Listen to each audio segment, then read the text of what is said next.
ముఖ్యమంత్రి రేవంత్ రెడ్డి గారిని మరి ఆయన విమర్శిస్తే ఎట్లా? తిన్నది కూడా మర్చిపోకూడదు కదా, మనము అన్నం తిన్నాము మర్చిపోకూడదు.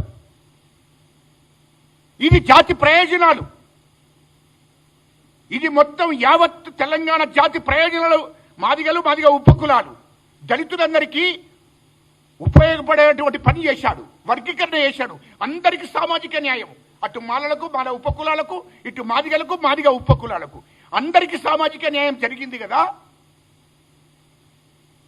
అంటే మన వ్యక్తిగత ప్రయోజనాల కోసం ముందు కాదు, ఈ జాతి ప్రయోజనాలు ముఖ్యమో అంటున్నా.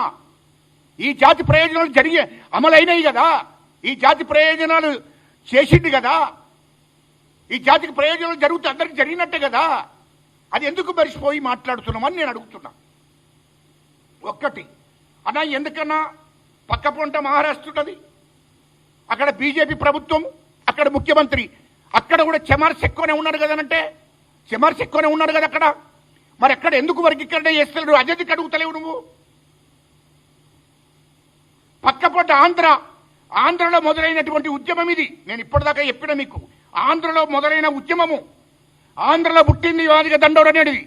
అక్కడ మాదిగలు మాదిగ ఉపకులాలకు నష్టం జరుగుతుంది, ఎక్కువ అన్యాయం జరిగింది అక్కడ. మరి అక్కడ చంద్రబాబు నాయుడు గారిని ఎందుకు వర్గీకరణ చేస్తలేవు, ఎందుకు ఆలస్యం చేస్తున్నామని ఎందుకు అడుగుతలేవు కృష్ణ నువ్వు? ఇదేందన్నా కక్ష గట్టి మాట్లాడినట్టున్నది ఇది. అంటే కాంగ్రెస్ పార్టీని, కాంగ్రెస్ ప్రభుత్వాన్ని, ముఖ్యమంత్రి గారిని బదనం చేసే కార్యక్రమం చేస్తున్నావు తప్ప ఇది మంచిది కాదు అంటున్నా. అన్నం పెట్టడంలో మర్చిపోకూడదన్నా, అది మంచి జరగదు ఎవరికి, అది గుర్తుపెట్టుకో.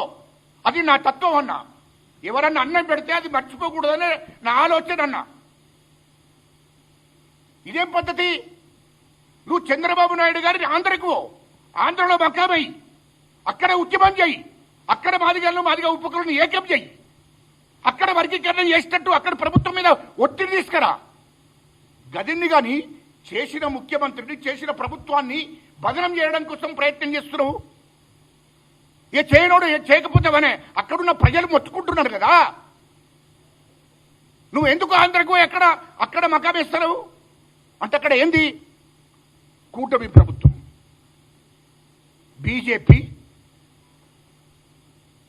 అక్కడ తెలుగుదేశం పార్టీ, పవన్ కళ్యాణ్, జనసేన పార్టీ, అంటే కూటమి. అక్కడ బదనం చేయకూడదు. ఒకవేళ బీజేపీ పక్షాన ఉన్నవంటే డైరెక్ట్ చెప్పేసేయండి అన్నా. ఇట్లెందుకు బదనం చేయాలి? అంటే బాధిగాళ్ళు ఇట్లా బదనం చేస్తే బీజేపీ పార్టీలకి ఇట్లా వస్తారని ఇట్లా అనుకుంటున్నావా?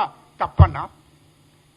బీజేపీ పాలిత రాష్ట్రాలలో అన్నా గుర్తుపెట్టుకోండి, బీజేపీ పాలిత రాష్ట్రాలలో ఇప్పటి వరకు వర్గీకరణ గురించి ఏ ముఖ్యమంత్రి మాట్లాడడం లేదు. అసలు పట్టించుకుంటలేరండి నిన్ను, ఎవడు పట్టించుకుంటలేడు. భారతదేశంలో ఉన్న బీజేపీ పాలిత రాష్ట్రాలలో నువ్వు మాట్లాడింది కానీ, నీకు నిజంగానే బీజేపీ మీద ప్రేమ ఉంది కదా, నరేంద్ర మోడీ గారి కోసం నువ్వు పనిచేస్తున్నావు కదా, మరి అన్ని రాష్ట్రాల్లో వర్గీకరణ ఏమని చెప్పు.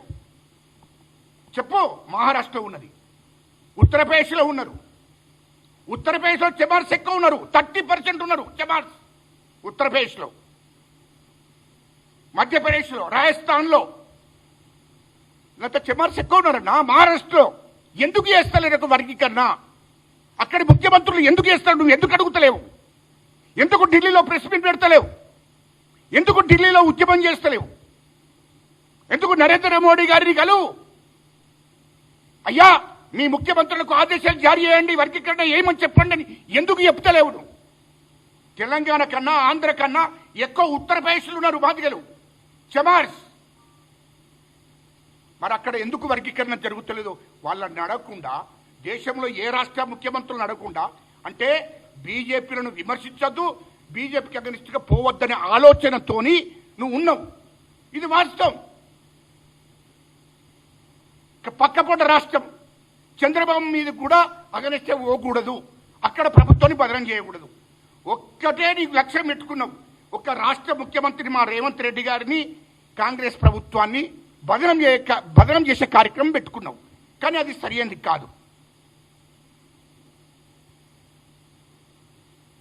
అది సరైనది కాదు అంటున్నా. నేను మందకృష్ణకు చెప్తున్నా, విమర్శించే సోదరులందరికీ కూడా చెప్తున్నా, నాయనా మొదలు పక్కపొంట రాష్ట్రంలో మీరంతా ఎప్పుడు వచ్చారో ఎప్పుడు ఉద్యమం చేశారో నాకు తెలియదు. మీరు ఎప్పుడు వచ్చారో ఎప్పుడు ఉద్యమం చేశారో సోదరులారా, మీరు కూడా ప్రెస్ మీట్లు పెట్టి బ్రహ్మాండంగా ప్రభుత్వం ఇట్లా వేస్తుంది, రేవంత్ రెడ్డి గారు ఇట్లా వేస్తుంటే కరెక్ట్ కాదు. గత చరిత్రను ఒకసారి గుర్తు చేసుకోండి. పక్కపొంట రాష్ట్రం ఆంధ్రలో వర్గీకరణ జరగలే, అక్కడికి వండి ఉద్యమం చేయండి. ఇక్కడ పక్కపొంట రాష్ట్రం మహారాష్ట్ర జరగలే, చెమార్స్ ఎక్కువ ఉన్నారు. అక్కడ ఎందుకు చేస్తున్నారు అక్కడ పోయి అడగండి. మొత్తం బీజేపీ పాలిత రాష్ట్రాల్లో ఒక్క కాడ కూడా పోయి మాట్లాడుతున్నాడు మందకృష్ణన్న. అది గుర్తుపెట్టుకోవాలి మీరంతా కూడా. ప్రెస్ మీట్లు పెట్టి ఆ ప్రభుత్వాన్ని విమర్శించే సోదరులందరికీ కూడా చెప్తున్నా, నేను కూడా ఉద్యమం చేసినోన్నే, నేను కూడా ఈ జాతుల గురించి తెలిసినోన్నే, నేను కూడా ఈ జాతులలో పుట్టినోన్నే. అది గుర్తుపెట్టుకోండి. నా కష్టం నా శ్రమ కూడా ఉంది, అది గుర్తుపెట్టుకొని మాట్లాడాలి. ఇష్టం వచ్చినట్టు ప్రభుత్వాన్ని మరి ఏం నష్టం చేసింది?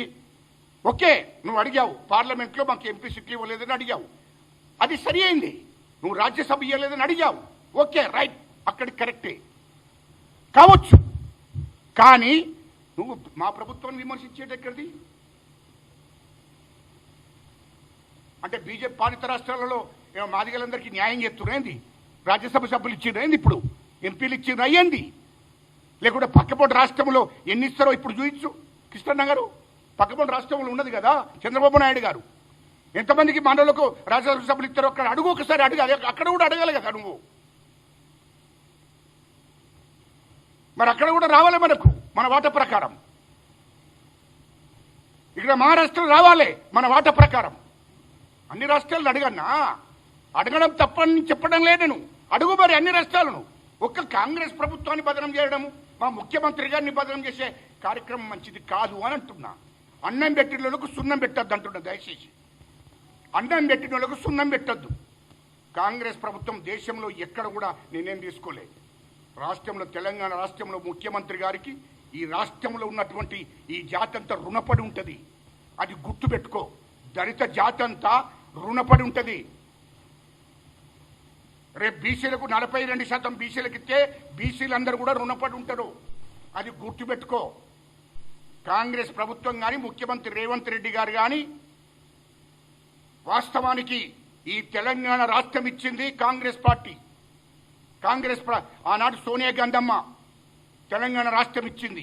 వర్గీకరణ చేసింది కాంగ్రెస్ ప్రభుత్వము.